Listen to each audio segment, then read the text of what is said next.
Welcome back to Web Certain TV. I'm Gemma Houghton. Today I'm joined by Beltran Dobao, who's the Global Marketing and Sales Manager at Bugaboo, and we're going to talk today about global product launches. Hi Beltran, thank you for being here. Hi, thank you, and thanks to you guys. I'm very happy to be here. Great. So Bugaboo is well known for its range of pushchair products, baby products, but it's recently decided to diversify into luggage systems. What is the reason for this? Well, indeed, as you very well said, we are known because of our baby strollers. However, we are a mobility brand at heart. So actually, we like to create iconic products that combine engineering and design and combine quality and style, and basically that helps people to move freely through the world, that helps you to move in an easier, in a better, and even in a more stylish way. Therefore, being a mobility brand, if you look at airports and you look at travelers, you see they are struggling with their luggage, with one suitcase, two suitcases. Therefore, we saw, okay, there's an opportunity here to help them move in a better way, in a more innovative way, and this is the reason why we move into luggage. So basically, we are a mobility brand, and we help parents or travelers to move in a better way. And then with these new products, has this been a global product rollout, or have you done this in certain markets only? Well, the intention is to be global, so it's global. However, we do it in a phased way. Last year, we launched in Europe and in US, and this year we actually just launched in Japan and Australia. And our intention is to move coming years and launch as well in Middle East and in other Asian countries. So what are the fundamentals to consider when you are planning a global product rollout? What are the main things you need to have in place? Well, I think one of the main things you have to take into account is the local context and the local nuances. So look at what are the consumer differences, what is the competitive landscape, and thereafter localize on one hand on your product and on the other hand on your communication, your campaign, etc. So I would say look at what are your communication and your sales channels. Are these offline, are online? Look as well as your social media channels that may vary a lot per region. It is very important as well the translation of your website, of your communication material, and that is where it's really important to understand local language, to understand sentiment, emotional feelings, so that you don't translate one-on-one. You really have to grasp what are those words which can connect with those consumers. And talking about translating is very important as well, the terminology to use, for instance, for ranking in your SEO, SEA, so that's as well you have to take it into account. And regulations, those are as well very important, especially in baby products. For us, is very important. And we notice sometimes launching to a country, you have to make small, what we think are small modifications to the product because of new regulations. But maybe then you have to redesign and re-engineer for 6 months. So that's something to take into account. And for instance, we have a couple of nice examples where you can see this localization. We have one of our most successful strollers, which is the Bugaboo B in Europe, in US. It is positioned as the urban stroller and as well the compact stroller. This stroller is as well very successful in Japan, and there it is positioned as the urban stroller, but we cannot say it is the compact stroller, because compact in Japan means much smaller. Everything there is smaller. Therefore, for us in Japan, it is our urban stroller, but in terms of communication, we don't emphasize on the compactness. And this is an example where we adapt communication to the local market. Another example, for instance, about adaptation of the product. Well, we're very well known for our brand collaborations. For instance, we collaborated with Victor and Rolf, with Marc Jacobs, with the Andy Warhol Foundation. So many of those examples, collaborations are localized. We did a collaboration with Van Gogh, and initially they started with the Wish from Asia, from the Japanese market, because they love Van Gogh, they love the prints, and it really fit their market. So on our mind was this launch in Japan. And thereafter, of course, it was in the end a global launch. But we can really design products based on local needs. And I think it's something every brand should take into account when launching globally or locally.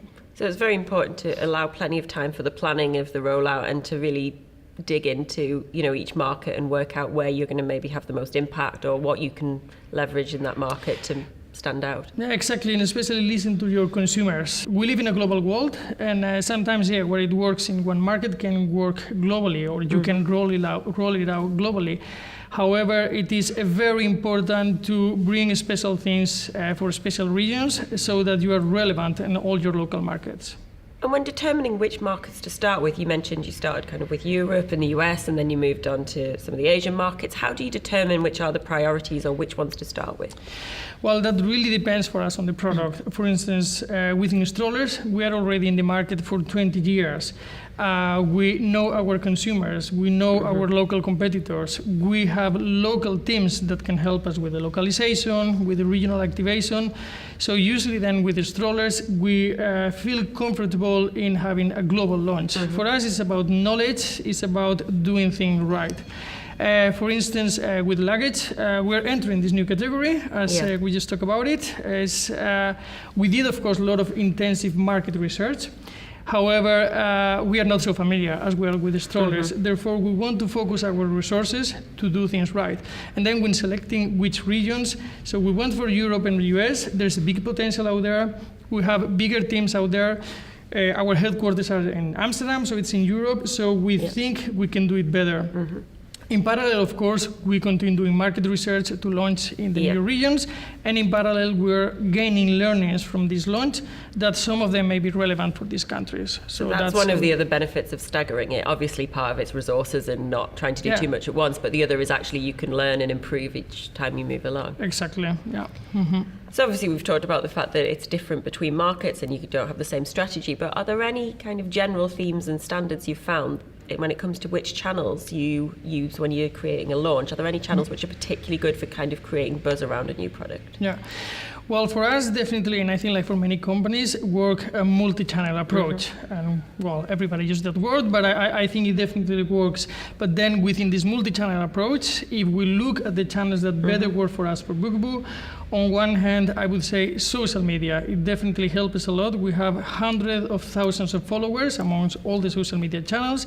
So when you're launching a new product, you can give a lot of visibility. People can talk about it. You can generate conversations. We have as well PR and media. Media has usually an interest in Bugaboo, at least the specialized media. Therefore, for instance, when we do a launch event to explain the product, we invite media, retailers, key opinion leaders, and that usually gives us a lot of media coverage. So that helps us, of course, to give us more visibility. It is important as well for us retailers. We are present in approximately 1,300 retailers all around the globe. So definitely when we launch a new product, we do heavy activation at retailers. So you can see us in the windows, POS materials, etc. So again, that gives a lot of visibility.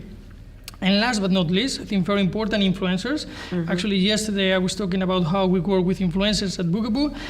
We've been working with influencers from the very beginning, since 20 years ago. They really help us to give a lot of visibility, to reach new target audience, so that's great for us. And a nice example I can give you, for instance, in 2002, we seated one of the crew members of Sex and the City, and they love the product, and they use it at several episodes. So that gives us a huge visibility and really influenced the American market. And actually it was what it helped us to enter the American market. So as I said, for us it's a multi-channel approach, and our main channels are social media, PR and media coverage, retailers and influencers. So it's very much about looking at all of the different options that you have available to you, making the most of everywhere that, you know, there's talking about your brand, anyone that might be interested in your brand, and really trying to spread the word as many ways as you can. Yeah, exactly, and ensure that it builds on each other and that it is consistent, and then you really can have a 360 strategy, communication strategy that really works for you. It's like you said, Bugaboo's, you know, a well-known brand, and it's been in many markets for a long time, but this product that you've just launched is kind of a diversification away from that, and maybe not necessarily going to be as obviously linked as its previous product. So how do you still benefit from the existing customer loyalty, and how do you leverage existing brand awareness to make the most of it? Well, I would say you have to look into the values you are appreciated and recognized for. Look into your brand values, look into how you connect rationally and especially emotionally with your consumers, and then leverage on those. For instance, for us at Bugaboo, it's a lot about engineering and design. It's a lot about quality and even as well style, and it's about trust. Consumers trust on our product, trust on the quality. Actually, we are together with them in a very important part of their lives when they are parents. Yeah. Therefore, it's easy for us to build an emotional connection with them. So I would say leverage and build on all those values, and then utilize them. Consumers, when you reach this level of trust and emotional connection, consumers want to know more about you, and they are really open to embrace new products.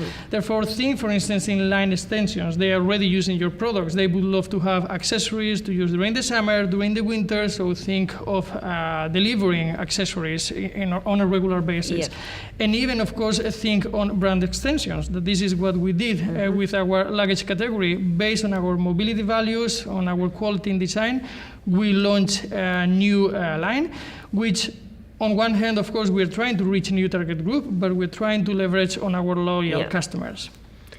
And then how do you measure the success of a launch? How do you tell whether it's working how you want it to? How do you see whether it's having the desired results? Well, I do think that first of all, of course, it's very important to set objectives, to understand what do you want to reach from this launch. Are we talking of brand awareness? Are we talking of generating sales, of gaining trust? So set clear objectives, set clear KPIs, and measure them. For example, for us, it's very important looking at the media coverage. What is the media attention? Did we receive? Is it that big or is that small? What is the sentiment? Is it positive? Is it negative?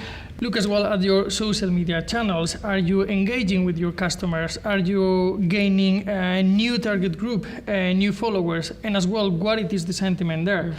And important as well to look at the sales. So as I said, set some objectives, some KPIs, and then measure and track. And how long after actually the initial launch would you leave before really looking and measuring the results? You know, what's a reasonable period to really see whether it's worked or not? Well, that usually depends on the launch. But for us, for instance, at Bugaboo, that's usually a not very long period. We talk of 2-3 months. During that period, of course, you have a lot of launch initiatives and like launch events, interviews with the press, communication at your social media channels, etc. But that doesn't last too much. Think of 2-3 months. Then there's a moment that when you're talking of a launch, it must be something new. So I think that then it is the moment that you have to start going into your ongoing communication activities. Hopefully by that moment you reach your objectives, but if not, just look for other initiatives that helps you reaching your objectives, but without talking about something new. And I do think in this digital online time where we get so much information every day, where things are going quicker and quicker, these launch periods are becoming shorter and shorter. Therefore, I think it's important that we as marketeers, we take the momentum, we take the opportunity, and we try to do things first time right. Absolutely. Well, thank you very much for sharing that with us today. It's really interesting to hear from you. Thanks to you guys. It was a pleasure to be here, and I hope to see you next time. Thank you. Thank you.